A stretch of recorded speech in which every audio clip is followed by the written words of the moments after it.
സിംഹത്തിന്റെയും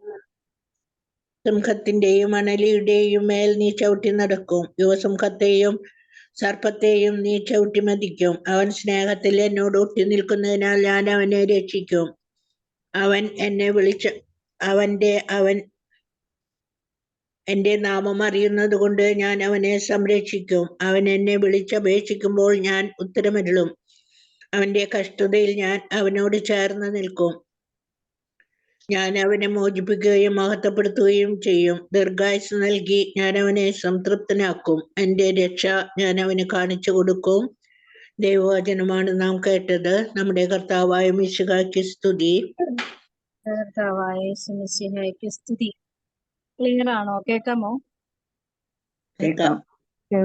നമുക്ക് ഈശോ നൽകുന്ന മോചനം, അതായത് ഈ ലോകത്തില് ഒരു വ്യക്തിയും നൽകാത്ത മോചനമാണ് ഈശോയുടെ നാമത്തിൽ നമ്മൾ അനുഭവിക്കുന്നതും വിശ്വസിക്കുന്നതും സ്വീകരിക്കുന്നതും, അല്ലെ? ഏത് നാമം ഉപയോഗിച്ചാലും നമുക്കൊരു മോചനമില്ല, അല്ലെ? ഈശോ നൽകുന്ന മോചനം എന്ന് പറഞ്ഞാല് അത് നിത്യമായതാണ്, അല്ലെ? പക്ഷെ നമ്മള് പലപ്പോഴും നമുക്ക് ദൈവത്തിന്റെ കൃപ ലഭിച്ചു, ഒത്തിരി നമുക്ക് അനുഗ്രഹം ലഭിച്ചു, പാപബോധം കിട്ടി എന്ന് വിചാരിച്ച് നമ്മള് പാപത്തില് വീണു പോകാറുണ്ട്, ഇല്ലേ? നമുക്കൊരു പാപബോധം വന്നു എന്ന് വിചാരിച്ച് നമ്മള് ആ പാപബോധത്തോടുകൂടെ തന്നെ ജീവിക്കണമെന്ന് നിർബന്ധമില്ല, അല്ലെ? മനുഷ്യൻ അത്രയും ദുർബല. ഇപ്പൊ നമ്മൾ ഇന്നൊരു പാപത്തെ കുറിച്ച് നമുക്ക് നല്ലൊരു ബോധ്യം വന്നു. അപ്പൊ നമ്മൾ അതിനെ കുറിച്ച് അനുദപിച്ചു. ഒരു ചിലപ്പോ ആ ഒരു ദിവസത്തിന്റെ ഉള്ളിൽ തന്നെ അടുത്ത പാപം നമ്മൾ അറിഞ്ഞോ അറിയാതെയൊക്കെ ചെയ്തു പോകാൻ സാധ്യതയേറെയുണ്ട്, അല്ല? അധിക സമയമോ കാലങ്ങളോ ഒന്നും എടുക്കേണ്ടി വരുന്നില്ല. അതായത് ആ പാപവുമായിട്ടായിരിക്കില്ല, വേറെ ഏതെങ്കിലും പാപമായിരിക്കും. ഇപ്പൊ കണ്ണുകൊണ്ട് ചെയ്ത പാപത്തെ കുറിച്ച് നമുക്ക് ബോധ്യം ഉണ്ടായി, അതിൽ നിന്നൊരു വിടുതൽ കിട്ടി. പക്ഷെ നമുക്ക് കാതുകൊണ്ട് പാപം ചെയ്യാൻ പറ്റില്ല, അല്ലെങ്കിൽ ചെയ്യില്ല എന്ന് നമുക്ക് പറയാൻ പറ്റില്ല, അല്ലെ?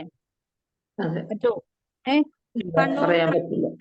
കണ്ണുകൊണ്ട് ചെയ്ത പാപത്തെ കുറിച്ച് നമ്മൾ അനുദപിച്ചു, പക്ഷെ കാതുകൊണ്ട് ഉടനെ തന്നെ കണ്ണിന് വിടുതൽ കിട്ടി. അപ്പോ പിശാച് നോക്കുകയാണ്, കണ്ണല്ലേ പോയുള്ളൂ, എന്ന് അടുത്തതിലേക്ക് പിടിക്കാം. കാതുകൊണ്ട് മോശമായത് കേൾക്കാൻ ഇടയാകട്ടെ എന്നുള്ള രീതിയിൽ നമ്മളെ ടെംപ്റ്റ് ചെയ്യും, പ്രലോഭിപ്പിക്കും. അപ്പൊ എന്ത് ചെയ്യും? നമുക്ക് പ്രലോഭനത്തിൽ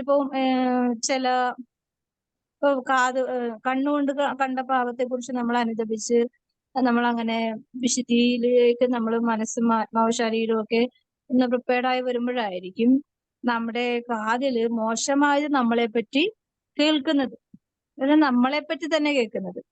ചിലപ്പോ നമ്മൾ അറിഞ്ഞിട്ടുണ്ടാവില്ല, നമ്മള് അതിനെ പറയുന്ന കാര്യങ്ങൾക്ക് യാതൊരു കഴമ്പുമില്ല, സത്യമില്ലാത്ത അവസ്ഥയാണെങ്കിൽ കാതിൽ കൂടി നമ്മുടെ ഉള്ളിലേക്ക് വന്ന അതിനൊരു ഒന്നില്ലെങ്കിൽ പാപത്തിന്റെ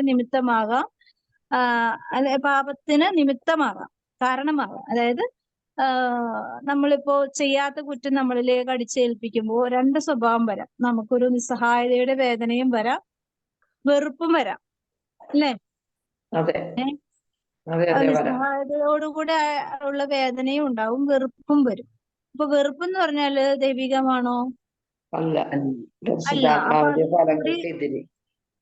എതിരാണ്. അപ്പൊ അതുകൊണ്ട് അതിൽ കൂടി പിശാചിന് കേറി വരാനായിട്ട് എളുപ്പമാണ്, അല്ലെ? അപ്പം നമ്മൾക്ക് ഒരിക്കലും നമ്മളെ കൺട്രോൾ ചെയ്യാൻ പറ്റാത്ത അവസ്ഥയിലാണ് ലോകം നമ്മളെ കൊണ്ടുപോകുന്നത് ഓരോ ദിവസവും, അല്ലെ? വിശുദ്ധര് തന്റെ വിശുദ്ധിക്ക് എതിരായിട്ട് ചെയ്യാനായിട്ട് ഇടയാകുന്ന ഓരോ കാര്യങ്ങളെ കുറിച്ചുള്ള ഒരു അറിവ് കിട്ടുമ്പോൾ, ചെയ്തു പോയ തെറ്റാണെന്ന് മനസ്സിലാവുമ്പോൾ, ശരീരം കൊണ്ടുള്ള അശുദ്ധി മൂലം മറ്റുള്ളവർക്ക് പാപം ചെയ്യുമ്പോൾ വിശുദ്ധരൊക്കെ മുള്ളരഞ്ഞാണം കിട്ടിയും ചാട്ടവാറുകൊണ്ട് സ്വന്തം ശരീരത്തെ അടിച്ചും പരിഹാരം ചെയ്തൊക്കെയാണ് അവരവരുടെ ജീവിതത്തിൽ. നമ്മൾ ഇതിനൊന്നും മുതിരുന്നില്ല, അല്ലെ? നമ്മൾ എന്തിനെങ്കിലും മുതിരുന്നുണ്ട്? നമ്മൾ അന്നുള്ള ദിവസത്തെ കുറിച്ചുള്ള പാപബോധം കൊണ്ട് നമ്മള് അതിനെ അതിജീവിക്കുവാൻ പരിഹാരം ചെയ്യുന്നുണ്ടോ? നമ്മൾ ചെയ്യുന്നില്ല. നമുക്ക് അതിനെ കുറിച്ച് ആരെങ്കിലും പറഞ്ഞാൽ മാത്രമേ നമുക്ക് അത് തെറ്റായിരുന്നു, അത് ശരിയാണ്, അത് തെറ്റായിരുന്നു എന്ന് വിചാരിച്ച് അങ്ങനെ ആയിരുന്നു എന്നല്ലാതെ നമ്മളത് മനസ്സിലാക്കി എന്നല്ലാതെ തക്ക തക്ക പ്രതിഫലം നമ്മൾ ചെയ്യുന്നില്ല, അല്ലെ? അതെ. ചെയ്യുന്നുണ്ടോ? ഇല്ല ഇല്ല. ചെയ്യുന്നില്ല. ചെയ്യുമ്പോഴാണ് ശരിക്കും നമ്മൾക്ക് ഒരു വിടുതൽ കിട്ടുന്നത് തന്നെ. അപ്പൊ പറഞ്ഞ വചനം ഏതായിരുന്നു? വിട്ടുപോയല്ലോ. വചനം പറഞ്ഞില്ലായിരുന്നു. ഞാൻ പറഞ്ഞു. മോചനം രക്ഷയുമാണ്, ഈശോ മാത്രമാണ് നമുക്ക് നൽകുന്നത്. മോചനം, അതായത് ദൈവത്തിൽ നിന്നുള്ളൊരു മോചനം. ദൈവമാണ് നമ്മളുടെ എല്ലാ മേഖലകൾക്കും ഒരു മോചനം. ഈ വചനഭാഗത്തിലുണ്ട്, സങ്കീർത്തനം 91 ഇവിടെ തന്നെ മോചിപ്പിക്കും എന്ന് പറയുന്നൊരു വചനഭാഗം ഉണ്ടല്ലോ. ആ വചനമാണ് എന്റെ ചെവിയിൽ 15, 91-ന്റെ 15. 15-ാമത്തെ വചനം. അവന്റെ കഷ്ടതയിൽ ഞാൻ അവനോട് ചേർന്ന് നിൽക്കും, ഞാൻ അവനെ മോചിപ്പിക്കുകയും ചെയ്യും. അതെനിക്ക് ചാറ്റിൽ കാണുന്നില്ല ആ ഭാഗം. അപ്പൊ ഈ മോചനം, കഷ്ടതകളിൽ, അതായത് പാപത്തിന്റെ ദുരന്തങ്ങൾ വർദ്ധിക്കുമ്പോഴാണ് കഷ്ടതകൾ വർദ്ധിക്കുന്നത്, അല്ലെ? യഥാർത്ഥത്തില് കഷ്ടപ്പാടുകൾ വരുന്നതിന്റെ ഒരു കാരണത്തിന്റെ ഒരു പിൻബലം എന്ന് പറഞ്ഞാല് പാപത്തിന്റെ സ്വാധീനം നമ്മളിൽ നിലനിൽക്കുന്നതുകൊണ്ടാണ് കഷ്ടതകൾ. അത് നമുക്കത് അതിൽ നിന്നൊരു വിടുതൽ കിട്ടുന്നില്ല. ഇപ്പൊ നമ്മളൊരു ലോൺ എടുക്കുമ്പോഴേക്കും നമ്മള് ഇട്ട് കളഞ്ഞാൽ കുറച്ച് കാശ് അടച്ചുള്ളൂ. പക്ഷെ എന്ന് വിചാരിച്ച് പിന്നെയും കിടക്കുകയാണ് കാശ് അടക്കുന്നതിനായിട്ട്, അല്ലെ? അപ്പൊ കുറെ കാശ് പിന്നെയും നമ്മൾ അടച്ചു തീർക്കാനുണ്ട്. പക്ഷെ കുറച്ചടച്ച് എന്താണ് കൊളുത്തി കൊണ്ടേ കല്ലിടുന്ന പോലെ ആയിരിക്കും ചിലപ്പോ അവസ്ഥ.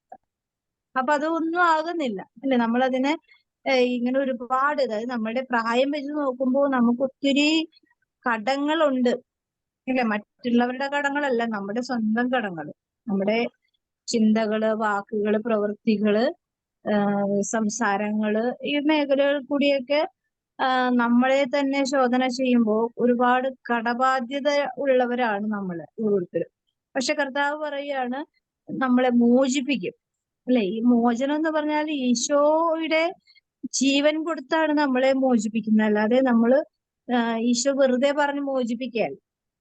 ഈ മഗ്ദലേന മറിയത്തെ മോചിപ്പിച്ചത് പിതാവായ ദൈവത്തോട് എഴുതിക്കൊണ്ടിരിക്കുമ്പോ ആ എഴുത്തില് കമ്മ്യൂണിക്കേഷൻ ചെയ്യുന്നത് മണ്ണിനോടല്ല, നിയമത്തോടല്ല, ആരോടായിരുന്നു?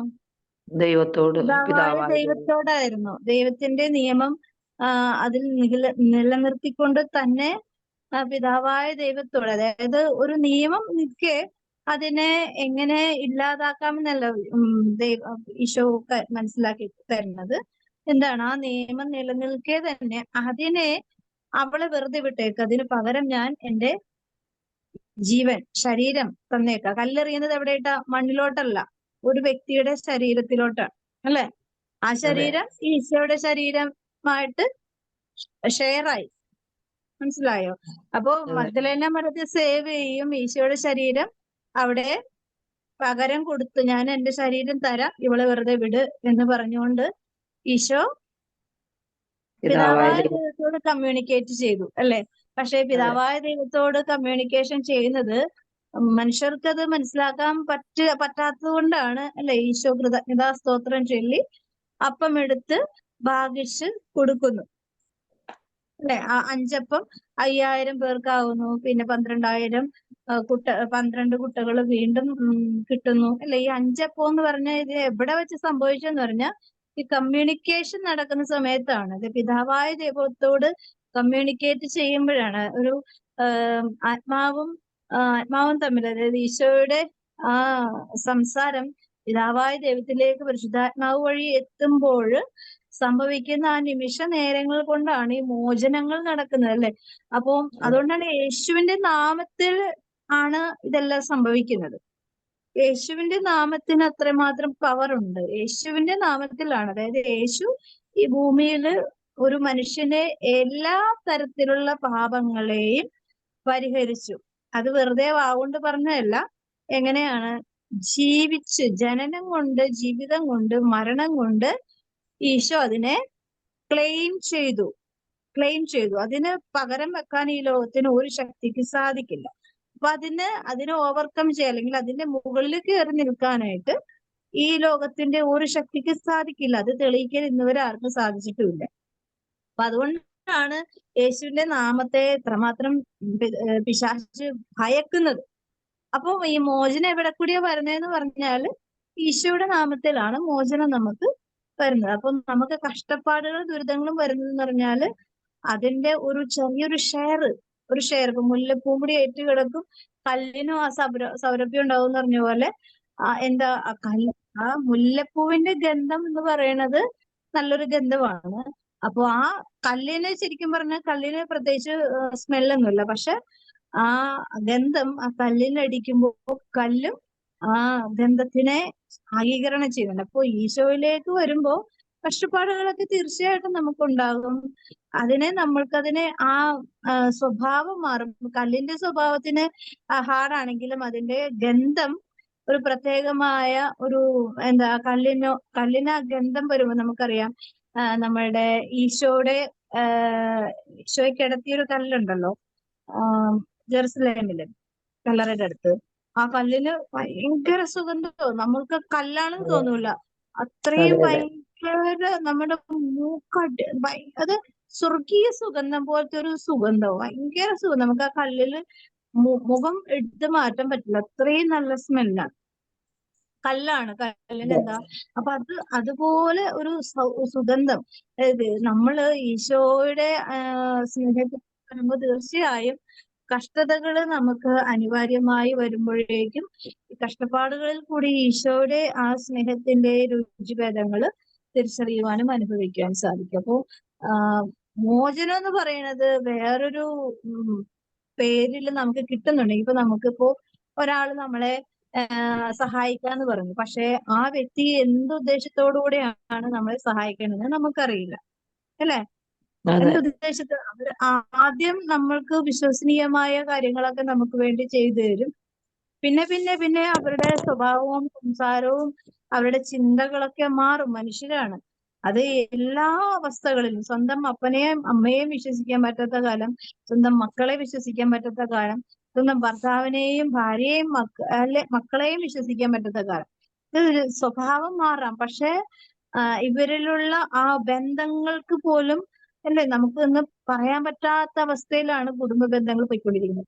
അപ്പൊ ആരെയും വിശ്വസിക്കാൻ അവിശ്വസനീയമായ അവസ്ഥയിലാണ് മനുഷ്യരുടെ ജീവിതം പോയിക്കൊണ്ടിരിക്കുന്നത്. പക്ഷെ ഈശോ എന്ന് പറയുന്ന ആ സത്യത്തില് മാറ്റമില്ലാത്തത് കൊണ്ട് നമുക്ക് പൂർണ്ണമായും വിശ്വസിക്കാം. ഈശോ ഇപ്പൊ പറയുന്നത് മാറ്റി പറയും എന്നൊരു ധാരണ മനുഷ്യർക്ക് വേണ്ട. കാരണം ആ ധാരണ പിശാച് കൊണ്ടുവരുന്നതാ.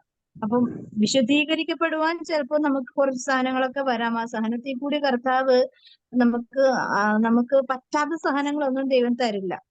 പറ്റുന്നത് മാത്രമേ നമുക്ക് ദൈവം സ്വീകരിക്കാൻ പറ്റുന്ന, നമ്മുടെ ആരോഗ്യത്തിനും മനസ്സിനും പറ്റുന്ന രീതിയിലുള്ള സഹനങ്ങളെ ദൈവം നമുക്ക് തരുള്ളൂ. പക്ഷെ അത് ഉൾക്കൊള്ളാത്തത് കൊണ്ട് സഹനങ്ങൾക്ക് കൂടുതൽ ഭാരവും വേദനയും വിഷമങ്ങളും വരും.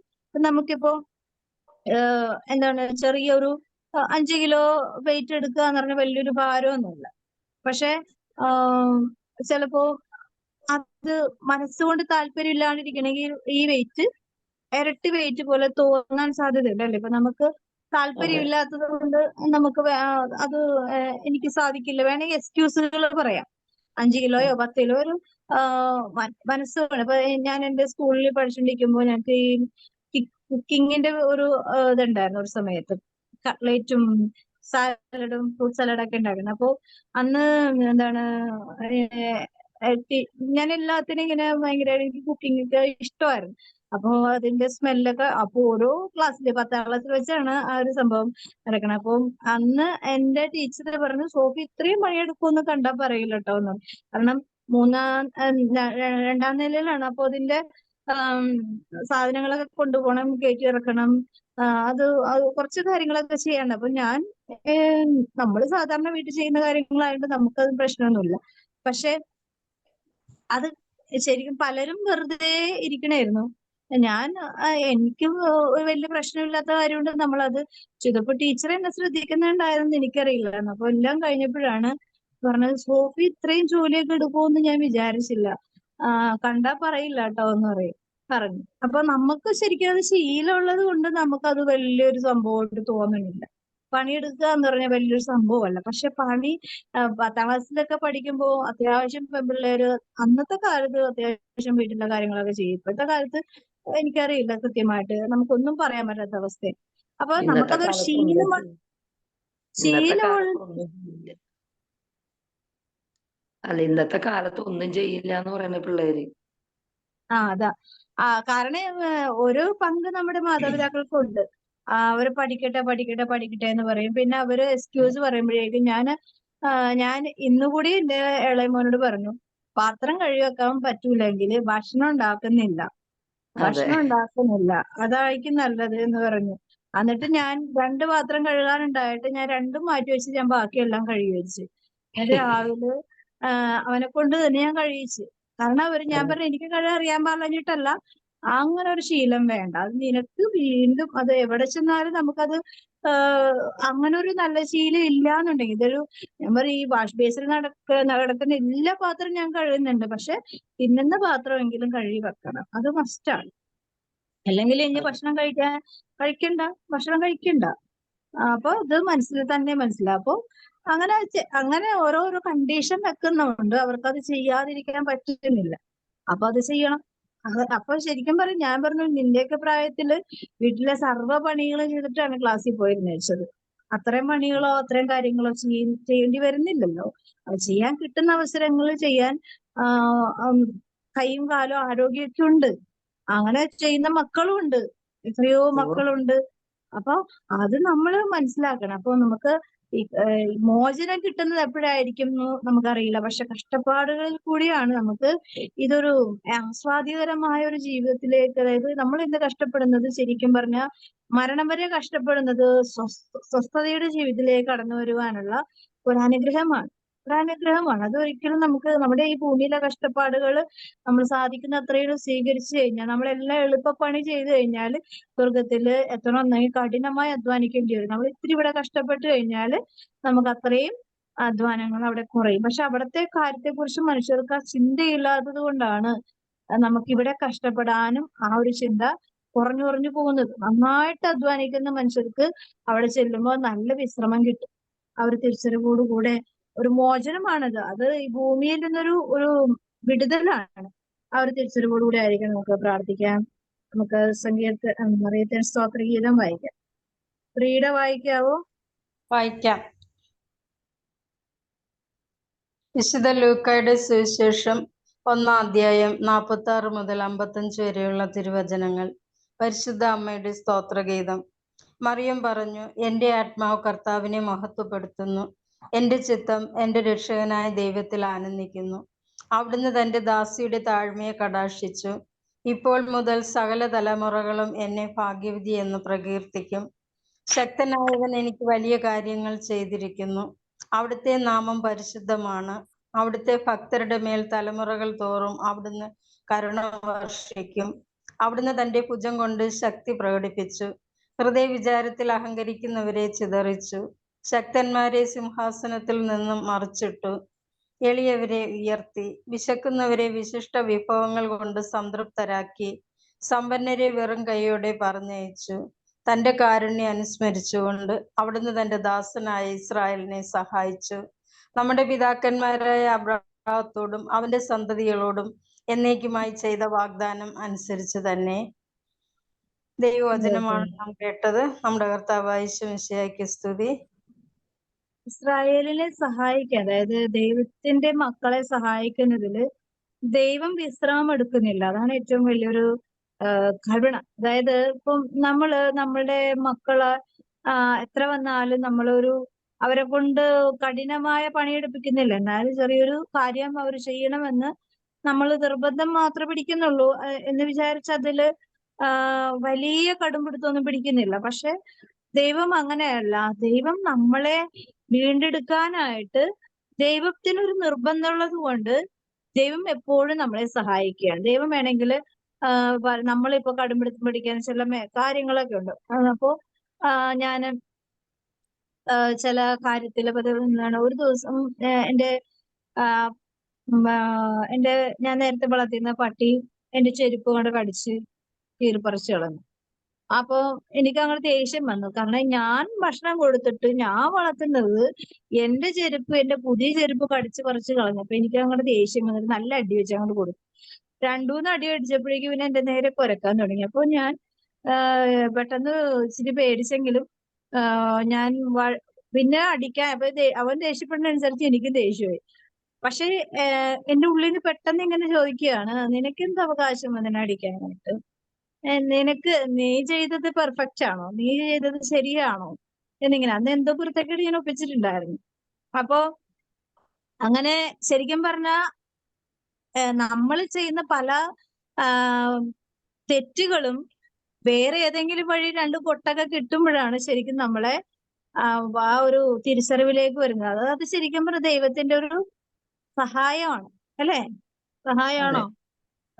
ദൈവം സഹായിച്ചത് കൊണ്ടാണ് എനിക്ക് അതിനെ കുറിച്ച്, അല്ലെങ്കിൽ ഞാൻ പെർഫെക്റ്റ് ആണ്, ഞാൻ ഒരു തെറ്റും ചെയ്തിട്ടില്ല.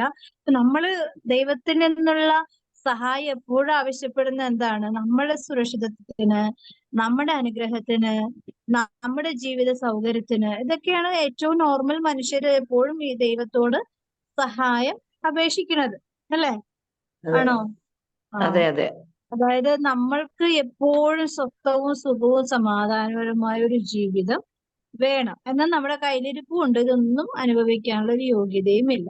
എന്നിട്ട് ദൈവത്തിന് ഇങ്ങനെ പിരികേറ്റിക്കൊണ്ടിരിക്കും, അല്ലേ? നമുക്കിപ്പോ നമ്മുടെ മക്കളെ അനുസരണമില്ല, നമുക്ക് എന്തെങ്കിലും ചെയ്തു കൊടുക്കാൻ തോന്നോ? എത്ര പറഞ്ഞാലും നമുക്ക് നീ ആദ്യം പറഞ്ഞനുസരിക്കുക, നമുക്ക് ചെയ്തു തരാം എന്നല്ലേ പറയുള്ളൂ. അപ്പൊ പക്ഷെ നമ്മളോട് ദൈവം ഇത് പറയുന്നുണ്ട്, പക്ഷെ നമ്മളതനുസരിക്കില്ല. നമ്മള് മറ്റുള്ളവരെ അനുസരിപ്പിക്കാൻ വേണ്ടി ഭയങ്കര നിർബന്ധം കാണിക്കും, ഭയങ്കരമായിട്ട് സ്ട്രിക്റ്റ് ആവും. പക്ഷെ നമ്മളുടെ ഇതിലേക്ക് തിരിഞ്ഞ്, നമ്മുടെ ചിന്തകൾ, നമ്മുടെ വ്യൂവിലേക്ക് നമ്മൾ തന്നെ തിരിഞ്ഞു നോക്കാത്തത് കൊണ്ട് നമ്മുടെ ഭാഗത്ത് വരുന്ന ഫോൾട്ടുകൾ അറിയുന്നില്ല. അപ്പൊ പക്ഷെ ഈ അറിയാൻ വേണ്ടി ദൈവം ഒരുപാട് സഹായങ്ങൾ ചെയ്തു തരുന്നുണ്ട്. ഈ സഹായങ്ങളെ കുറിച്ച് മനുഷ്യർക്ക് അത്രമാത്രം അങ്ങോട്ട് ബോധ്യമില്ലാത്തത് കൊണ്ടാണ് അത് ദൈവം നമ്മളെ ശിക്ഷിച്ചു എന്ന് പറഞ്ഞതിനെ ഡൈവേർട്ട് ചെയ്ത് കളഞ്ഞു. ദൈവം എന്നെ ശിക്ഷിച്ചു അല്ല, എങ്ങനെയാണ് അത് ശിക്ഷയാകണത്?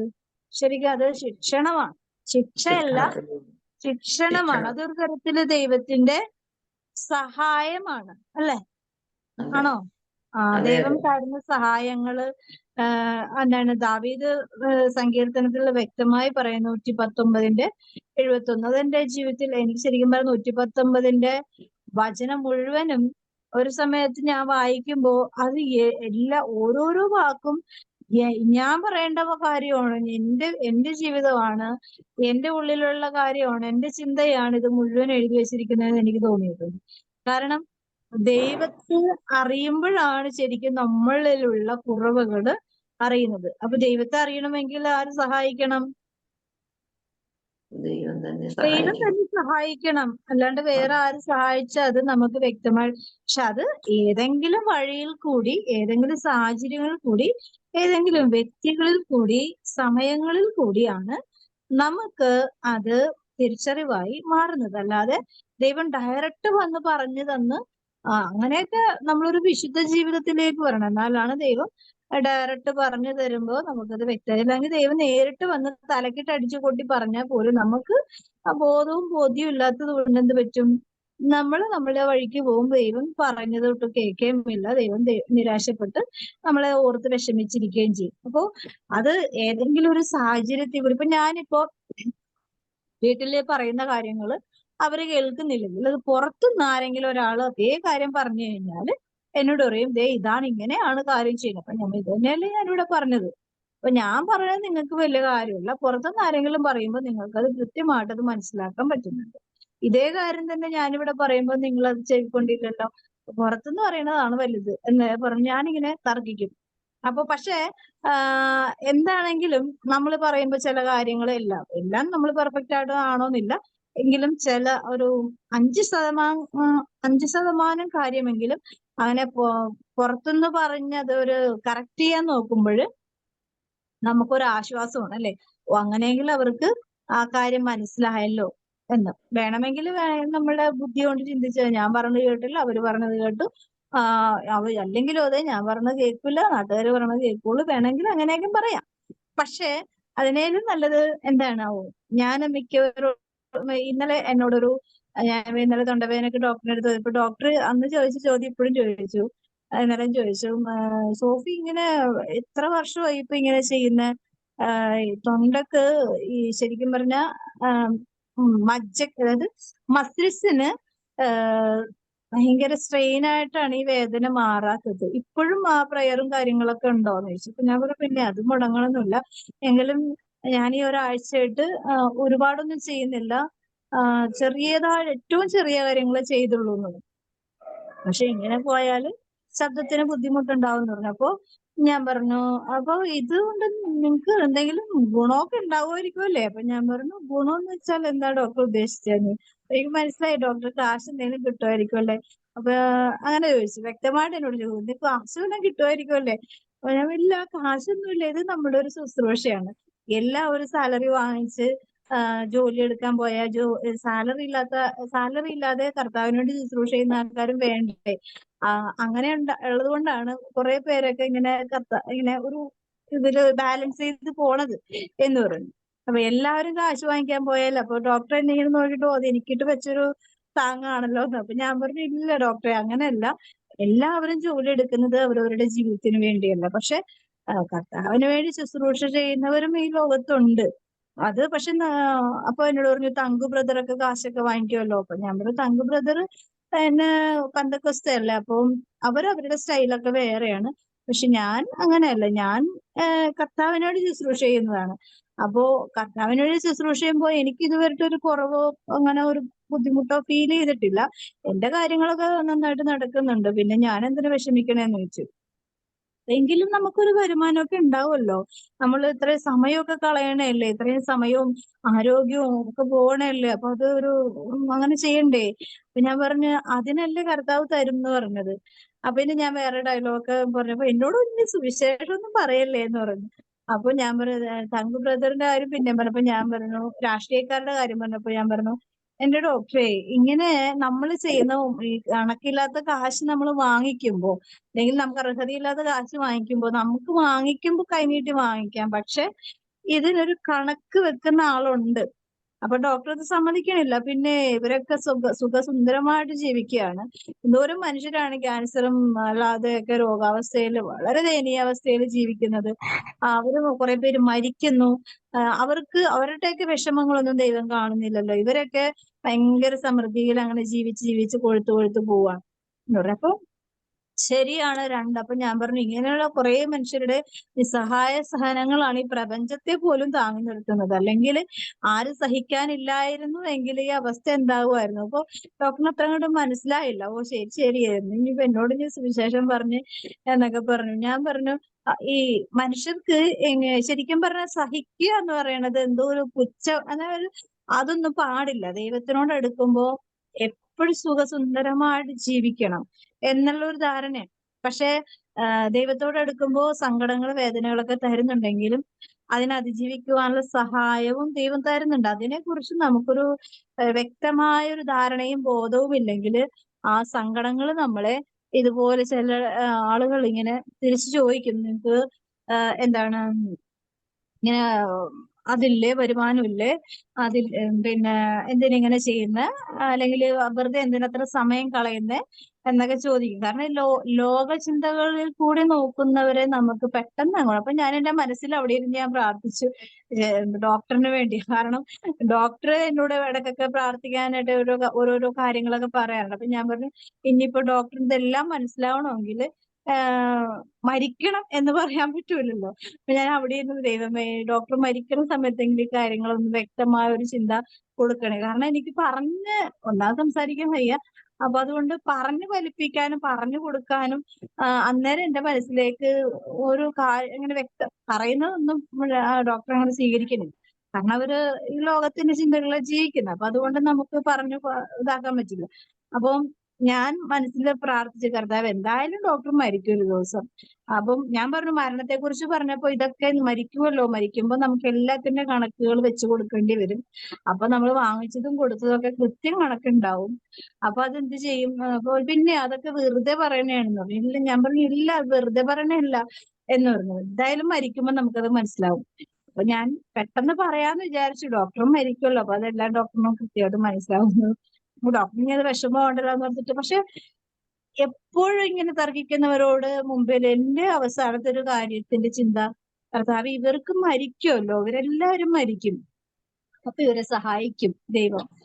എന്താ കൃത്യമായി കാര്യമെന്ന്, ഇതാണ് ലോകത്തിന്റെ അവസ്ഥയെന്ന്, ഞാൻ ഇങ്ങനെ ആയിരുന്നുവെന്നും ഞാൻ ഇങ്ങനെയല്ല ചെയ്യേണ്ടിയിരുന്നതെന്നും, അല്ലെങ്കിൽ എന്റെ ചിന്തകൾ ഇതായിരിക്കേണ്ടതായിരുന്നു, ഇങ്ങനെയാണ് ഞാൻ ചിന്തിക്കേണ്ടതായിരുന്നത് എന്നുള്ള കാര്യത്തെ കുറിച്ച് വ്യക്തമായ ധാരണ കൊടുക്കുന്നതും ദൈവത്തിന്റെ ജ്ഞാനമാണ്. അവിടെ ദൈവം സഹായിക്കുകയാണ്. പിന്നെ അന്നേരം ഓർത്ത് വിഷമിക്കുക അല്ലാതെ അതിനെ അതിജീവിക്കാനൊന്നും നമ്മുടെ പ്രാർത്ഥനയും പരിത്യാഗവും ദാനധർമ്മവും ഒക്കെ മാത്രമേ ഇവർക്ക് സഹായിക്കുള്ളൂ. അപ്പോ ഈ മരിച്ചു പോകുന്നവരെല്ലാവരും പറയുന്നുണ്ട് ലോകത്തോട്, ഇങ്ങനെയാണ് ലോകം, ഇങ്ങനെയാണ് നരകം, ഇങ്ങനെയാണ് സ്വർഗം, ഇങ്ങനെയാണ് ദൈവിക കാര്യങ്ങള്, ഇങ്ങനെയാണ് ജീവിതം, ഇങ്ങനെയാണ് ദാനധർമ്മം, ഇങ്ങനെയാണ് നമുക്ക് രക്ഷപ്പെടാൻ പറ്റുന്നത് എന്നൊക്കെ പറയുന്നു. പക്ഷെ ഇത് കേൾക്കാനായിട്ട് കുറച്ചു പേരുടെ കാതുകൾ മാത്രമേ തുറക്കപ്പെടുന്നുള്ളൂ. അതുകൊണ്ട് ദൈവത്തിൽ സഹായിക്കാനേ പറ്റുള്ളൂ. സ്വീകരിക്കുക എന്നുള്ളത് നമ്മുടെ ഓരോരുത്തരുടെയും എന്താണ് ഉത്തരവാദിത്തമാണ്, അല്ലേ? അതെ അതെ. ആ, ഇത് നമ്മൾ മനസ്സിലാക്കണം. നമുക്ക് ഈശോ നൽകുന്ന തിരുവചന ഭാഗം ജെറമിയ 31:3. ദൈവത്തിന് നിന്നോടുള്ള സ്നേഹം അനന്തമാണ്, നിന്നോടുള്ള വിശ്വസ്തത അചഞ്ചലം. അതായത് ഈശോ വചനത്തിൽ കൂടി പറയുന്നുണ്ട്, ഒരാത്മാവ് പോലും നശിക്കാൻ ആഗ്രഹിക്കുന്നില്ല, ഒരാത്മാവ് പോലും നശിക്കാൻ ആഗ്രഹിക്കുന്നില്ല. അപ്പോ ദൈവത്തിന് അതുകൊണ്ടാണ് സ്വന്തം പുത്രനെ ഈ ഭൂമിയിലിട്ട് ഇങ്ങനെ എന്താ ഭീകരമായ സഹനങ്ങൾക്ക് വിധേയപ്പെടുമ്പോഴും പിതാവായ ദൈവം അവിടെ സുഖിച്ച് നോക്കിക്കൊണ്ടിരിക്കുന്നതല്ല. ആണോ? അല്ല അല്ല. ഒരിക്കലും അല്ല. അത് നമ്മൾ മനസ്സിലാക്കണം. പിതാവായ ദൈവവും പുത്രനായ ദൈവത്തിന്റെ ഈ വിഷമം കണ്ടിട്ട്, വേദന കണ്ടിട്ട്, നിന്ദനം കേട്ടിട്ട്, കല്ലേറും ചീത്തവിളിയും അപമാനവും പരിഹാസവും എല്ലാം കണ്ടിട്ട് സ്വർഗത്തില് സ്വർഗീയ സിംഹാസനത്തിൽ ഇങ്ങനെ കണ്ട് രസിക്കുകയല്ല, അതോടൊപ്പം തന്നെ ആ വേദന തുല്യം തന്നെ ഈ പിതാവും അനുഭവിക്കുകയാണ്. ഇപ്പൊ നമുക്ക് ഇപ്പം നമ്മുടെ മക്കളെ ഒരാളിട്ട് വഴിയിട്ട് തല്ലിച്ചതക്കുകയാണ്. ചിലപ്പോ അവന്റെ കയ്യിലിരിപ്പുണ്ടായിരിക്കും തല്ലിച്ചതക്കുന്നത്. പക്ഷെ നമ്മൾ അപ്പനോ അമ്മയോ ആണെങ്കിൽ ശരിക്കും നമ്മൾ അവന്റെ ആ ദൂഷ്യഫലം കൊണ്ടാണ് രണ്ടടി കൊള്ളട്ടെ എന്ന് പറഞ്ഞ് നമ്മൾ നോക്കി നിൽക്കില്ല. നോക്കി നിൽക്കാൻ പറ്റുമോ നമുക്ക്? ഒരു യഥാർത്ഥ അപ്പനും അമ്മയാണെങ്കിൽ നോക്കി നിൽക്കാൻ പറ്റില്ല. ഓടി വന്ന് വട്ടം വന്ന് ചിലപ്പോ നമ്മുടെ മുതുകത്ത് അടിച്ചാലും അവനെ പറ്റുന്ന പോലെ സേവ് ചെയ്യാൻ നോക്കും നമ്മൾ. പക്ഷെ ദൈവം അങ്ങനെ ചെയ്തില്ല. മനസ്സിലായോ? മനുഷ്യനും ദൈവവും തമ്മിലുള്ള ആ ഒരു വ്യത്യസ്തമായ ചിന്ത മനസ്സിലാക്കണം. വേണമെങ്കിൽ സ്വർഗത്തിന് ശക്തി ഇറക്കി ദൈവത്തിന് ഒരു കവചം ധരിപ്പിച്ച് ദൈവത്തിന് അതായത് ഒരു ശക്തിയുടെ ഒരു വലയം ഉണ്ടാക്കി ഈശോയ്ക്ക് ആ വഴി കൂടി പോകാമായിരുന്നു. പക്ഷെ കണ്ട വഴിപോക്കനും തെമ്മാടിയും സർവ ദുഷ്ടതരവും ചെയ്തവൻ എല്ലാവനും കർത്താവിനെ ഏറ്റവും ഭീകരമായ വിഷമത്തിന് ഇടയാക്കുവാൻ വിട്ടുകൊടുത്തു. അത് നമുക്ക് ചിന്തിക്കുവാൻ പറ്റാത്ത വിധം വലുതാണ്. എന്തുകൊണ്ടാണെന്ന് പറഞ്ഞാല് നമ്മളോടുള്ള എന്തുകൊണ്ടാണ് നമ്മളോടുള്ള സ്നേഹത്തെ നമ്മളോടുള്ള, അതാണ് ഈ വചനം പറയുന്നത്. ദൈവത്തിന് നിന്നോടുള്ള സ്നേഹം ഒരിക്കലും തീരാത്തതാണ്, അനന്തമാണ്, അന്തമില്ല, അതായത് അവസാനിക്കാത്തതാണ്. അതുകൊണ്ട് നിന്നോടുള്ള വിശ്വസ്തത ചഞ്ചലമില്ല. ഇപ്പൊ നമ്മളിപ്പോ ഒരാൾക്കൊരു വാക്ക് കൊടുത്തു, നമ്മളൊരു 10 ദിവസം കഴിയുമ്പോൾ ചിലപ്പോൾ നമ്മുടെ സ്വഭാവം മാറും. അയ്യോ അത് നടക്കില്ല കേട്ടോ, കാരണം അത് ഇങ്ങനെയാണ്, എക്സ്ക്യൂസുകൾ 100 എക്സ്ക്യൂസുകൾ പറഞ്ഞ് നമുക്ക് ഒഴിവാക്കാം. പക്ഷെ ദൈവത്തിന് അങ്ങനെ സാധിക്കില്ല. അതാണ് ദൈവത്തിന്റെ വാഗ്ദാനത്തിന്റെ ഇത് വിശ്വസിക്കാനുള്ള ഒരു വാഗ്ദാനമാണ്. ഇതൊന്നും വിശ്വസിക്കാതെ നമ്മൾ ഈ ഭൂമിയിൽ ഈ ജന്മം മുമ്പോട്ട് കൊണ്ടുപോയാല് പലപ്പോഴും നമുക്ക് അബദ്ധങ്ങളുടെ കൂടാരമാണ് മനുഷ്യാത്മാക്കള്, അല്ലേ? ആണോ? അബദ്ധങ്ങളുടെ കൂടാരങ്ങളാണ് ഓരോ മനുഷ്യാത്മാവും. പക്ഷെ എന്നിട്ടും അതിനെ അതിജീവിച്ച് മനുഷ്യര് ജീവിക്കുന്നത് എന്തുകൊണ്ടാന്ന് വെച്ചാൽ ദൈവത്തിന്റെ സ്നേഹത്തിന്റെ ഒരു പരിപാലന കൊണ്ടാണ്. പക്ഷെ അതൊന്നും അറിയുന്നില്ല. അപ്പൊ എനിക്കൊരു പരിചയമുള്ളൊരു വ്യക്തിയുണ്ട്. ആ വ്യക്തിയുടെ ജീവിതത്തിൽ ഒരുപാട് അനുഭവങ്ങൾ, ഒരുപാട് അപകടങ്ങൾ. ഞാനിങ്ങനെ ആലോചിക്കും, ഒരു അടിക്കടിയായിട്ട് അപകടങ്ങളും ഒരുപാട് പ്രശ്നങ്ങൾ വരും. വീട്ടില് ഇന്ന് ഗസ്റ്റ് ആരോ വന്നപ്പോഴും നെറുകന്തലയിലോട്ട് ഫാൻ വീണു. അതുപോലെ ഹസ്ബൻഡ് കട്ടറിന്റെ അലുമിനിയം ഫാബ്രിക്കേഷന്റെ വർക്കൊക്കെ ഉണ്ട്. അപ്പൊ അതിങ്ങനെ കട്ടിങ് ചെയ്തുകൊണ്ടിരിക്കുമ്പോഴേക്കും ആളുടെ കയ്യിൽ നിന്ന് കട്ടർ തെറിച്ചു പോയിട്ട് കാലയിലോട്ട് വൈഫിന്റെ, അതായത് എന്റെ ഫ്രണ്ടിന്റെ കാലോട്ട് കാലിങ്ങനെ മുറിഞ്ഞു പോയി. പിന്നെ ഒരുപാട് അനുഭവങ്ങൾ, ഒരുപാട് രോഗങ്ങളും, ഒരുപാട് ഇങ്ങനെ അപകടങ്ങളുടെ അനുഭവിച്ചിട്ടും ഈ വ്യക്തിക്ക് ഇപ്പോഴൊരു മാറ്റം വന്നിട്ടില്ലെന്ന്. അത് ഇങ്ങനെ കുറച്ചാള് ട്രീറ്റ്മെന്റ് ചെയ്യും, അസുഖമൊക്കെ മാറും. പിന്നെയും അവസ്ഥ, ആ സ്വഭാവത്തിന് മാറ്റമൊന്നുമില്ല. ശരീരത്തിന് ഈ രോഗം കൂടി കടന്നു പോകുന്നുണ്ടെങ്കിലും കുറച്ചാള് റെസ്റ്റ് എടുക്കും, കുറച്ചാള് ഇതൊക്കെ ട്രീറ്റ്മെന്റ് ചെയ്യും. പക്ഷെ എന്തുകൊണ്ടാണ് എനിക്ക് ഇങ്ങനെ അടിക്കടിയായിട്ട് ഇങ്ങനെ പ്രശ്നങ്ങൾ വരുന്നതെന്ന് ചിന്തിച്ച് മനസ്സിലാക്കി ഒരു വിടുതലിന് വേണ്ടി ആഗ്രഹിക്കുന്നില്ല. എന്തുകൊണ്ടാണ് എനിക്ക് ഇങ്ങനെ വരാൻ കാരണം എന്ന് ചിന്തിക്കില്ല. ഇപ്പൊ നമുക്ക് നമ്മുടെ കുടുംബങ്ങളിൽ പല അവസ്ഥകൾ ഇങ്ങനെ അടിക്കടി വരുമ്പോ നമ്മൾ മനസ്സിലാക്കണം, നമുക്ക് ഇച്ചിരി ബുദ്ധിയും ബോധമൊക്കെ ദൈവം തന്നേക്കണത് വെറുതെ ഇരുന്ന് നമ്മുടെ പ്രശ്നങ്ങളെ ഇങ്ങനെ റബ്ബർ വലിക്കുന്നത് വലിച്ചു നീട്ടാനല്ല. ഈ പ്രശ്നത്തിന് കടിഞ്ഞാനിടാനുള്ള കരുത്തും ദൈവം നമുക്ക് തന്നിട്ടുണ്ട്. പക്ഷെ നമ്മൾ കടിഞ്ഞാനിടാനുള്ള ചിന്തയിലേക്ക് പോകില്ല. ഈ പ്രശ്നത്തെ വലുതായി പോയല്ലോ എന്ന് വിചാരിച്ച് നിരാശപ്പെട്ട് ഇരിക്കാനാണ് കൂടുതൽ ആളുകൾക്കും ചിന്തകൾ വരുന്നത്. കാരണം എന്താ, ദൈവിക ചിന്ത നമ്മളെ സഹായിക്കാത്തത് കൊണ്ട്. ദൈവിക ചിന്ത സഹായിക്കണമെങ്കിൽ ദൈവ വിചാരം വേണം, അല്ലെ? ദൈവത്തെ കുറിച്ചുള്ള വിചാരം വേണം. അപ്പോ ഈ പ്രശ്നങ്ങൾ ഇങ്ങനെ അടിക്കടിയായി വരുന്നുണ്ടെങ്കിൽ എന്തോ പ്രശ്നമുണ്ട് എന്റെ ജീവിതത്തിൽ, എന്റെ ഭാഗത്ത് എന്തോ ഒരു പ്രശ്നമേ പിശാചിന് അല്ലെങ്കിൽ തിന്മയുടെ ശക്തിക്ക് എന്റെ ജീവിതത്തിൽ ഇത്രയും മാത്രം സ്വാധീനം ചെലുത്തുവാനായിട്ട് ഞാൻ എന്തോ അവന് വിട്ടുകൊടുത്തു. അതുകൊണ്ടാണ് എന്റെ ജീവിതത്തിൽ ഇങ്ങനെ കാരണങ്ങൾ, പ്രശ്നങ്ങൾ, പ്രതിസന്ധികൾ വരുന്നത്. അപ്പോ ഇതിങ്ങനെ പോയാൽ പറ്റില്ല എന്ന് ഒരു ചിന്തയോടുകൂടെ അതിനു വേണ്ടി സ്വന്തമായിട്ടൊരു ബോധ്യം വരും. ഞാനിപ്പോ എനിക്കിപ്പോ തൊണ്ടവേദന ഇങ്ങനെ മാറുന്നില്ല. കാരണം പണ്ട് ഞാൻ പറഞ്ഞിട്ടുണ്ട് ഇങ്ങനെ, അതുകൊണ്ടായിരിക്കാം എന്ന് വിചാരിക്കുന്നുവെങ്കിലും ഇന്നലെ ശരിക്കും പറഞ്ഞാൽ ഭയങ്കര മിറാക്കിളാണ് ഞാൻ ഇന്നലെ ഓഫ് കോഡ് എടുത്തത്. ശരിക്കും പറഞ്ഞാൽ ഇന്നലത്തെ അവസ്ഥ എന്ന് വെച്ചാൽ വളരെ ശോചനീയമായിരുന്നു എനിക്ക്. ഇന്നലെ മരുന്ന് കഴിച്ചുകൊണ്ട് ഇച്ചിരി ഇതുണ്ട് എങ്കിലും, നല്ല ബുദ്ധിമുട്ടൊക്കെ ഉണ്ടെങ്കിലും, നിങ്ങൾക്ക് എന്റെ ശബ്ദം കേൾക്കുമ്പോൾ നിങ്ങൾക്ക് അങ്ങനെ ഒരു ഫീലും തോന്നുന്നില്ലല്ലോ? തോന്നുന്നുണ്ടോ? തോന്നുന്നില്ല. അത് കർത്താവിന്റെ കൃപ കൊണ്ട് നിൽക്കുകയാണ്. അപ്പോ കാരണം ഇത് എന്നെ സഹായിക്കുകയാണ് ഈ സമയങ്ങളൊക്കെ ദൈവം, അല്ലെ? എന്റെ കുറവുകളും ബലഹീനതകളും നിലനിൽക്കെ എന്നെ ദൈവം സഹായിക്കുകയാണ്. എന്തുകൊണ്ടാന്ന് വെച്ചാല് എന്നോടുള്ള വിശ്വസ്തത കൊണ്ട്, എന്നോടുള്ള സ്നേഹം കൊണ്ട്, എന്നോടുള്ള കരുണ കൊണ്ട്. പക്ഷെ എന്റെ സ്വഭാവത്തിന് ഒരു മാറ്റവും ഇല്ല എന്നുള്ളത് അതൊരു വേറെ വശം, അല്ലെ? എന്നോട് കാണിക്കുന്നത് കർത്താവ് കൃത്യമായിട്ട്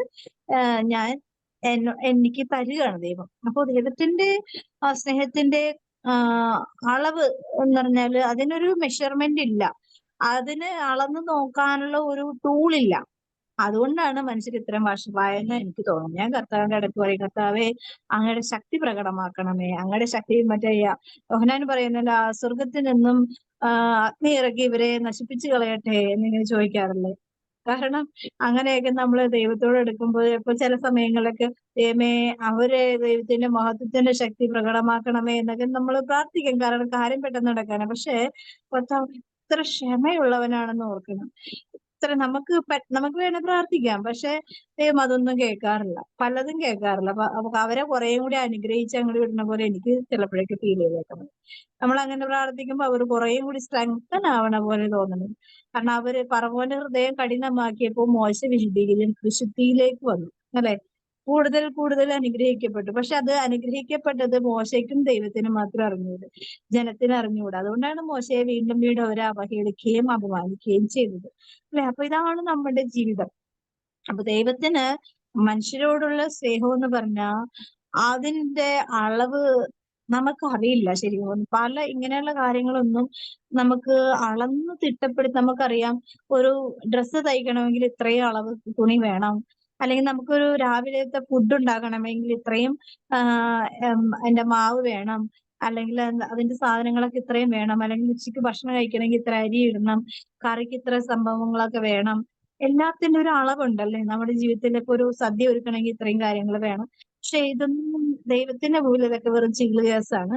പക്ഷെ കർത്താവിന്റെ സ്നേഹത്തിലേക്ക് വരുമ്പോൾ കർത്താവ് അങ്ങോട്ട് ചങ്ക് പൊളിച്ചാണ് നമ്മളെ ആ സ്നേഹത്തിലേക്ക് തരുന്നത്. അതുകൊണ്ടാണ് എന്താണല്ലേ മരിച്ചു കഴിഞ്ഞു എന്നിട്ടും ആ ചങ്കിലേക്ക് കുത്തിയിറക്കുമ്പോൾ കർത്താവ് ആ ചങ്കിന്റെ ചങ്ക് ജീവൻ ഉണ്ടായിരുന്നു എന്ന് തെളിയിക്കുന്നതാണ് ലുങ്കിനോസിന്റെ കുന്തമുനകള് തെളിയിച്ചത്. അപ്പൊ എനിക്ക് വയ്യത് ഇതെത്രമാത്രം പറഞ്ഞ് നമുക്ക് ഫലിപ്പിക്കാൻ പറ്റുമെന്ന് അറിയില്ല. കർത്താവിന്റെ സ്നേഹം ഒരിക്കലും അസ്തമിക്കുന്നില്ല. എപ്പോഴും ഇങ്ങനെ വിടരാൻ നിൽക്കുന്ന പൂ പോലെയാണ്. എന്നെ ഒട്ട് അത് വാടില്ല, കരിയില്ല, എപ്പോഴും ഫ്രഷാണ്.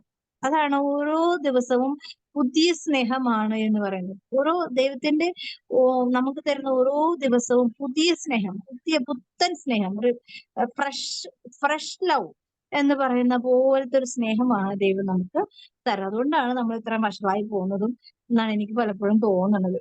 അപ്പൊ നമുക്ക് പ്രത്യേകം പ്രാർത്ഥിക്കുക. ഈശോയുടെ സ്നേഹം ഒന്ന് അളക്കാൻ പറ്റാത്ത സ്നേഹത്തെ ഒന്ന് അനുഭവിച്ചറിയുമാനുള്ള കൃപ എല്ലാ മക്കളിലേക്ക് നിറയ്ക്കണമേ എന്ന് ആഗ്രഹിച്ച് ഈശോയുടെ കരുണയ്ക്ക് വേണ്ടി അമ്മയോട് ചേർന്ന് പ്രാർത്ഥിക്കുക. ഈശോയുടെ തിരുഹൃദയത്തിൽ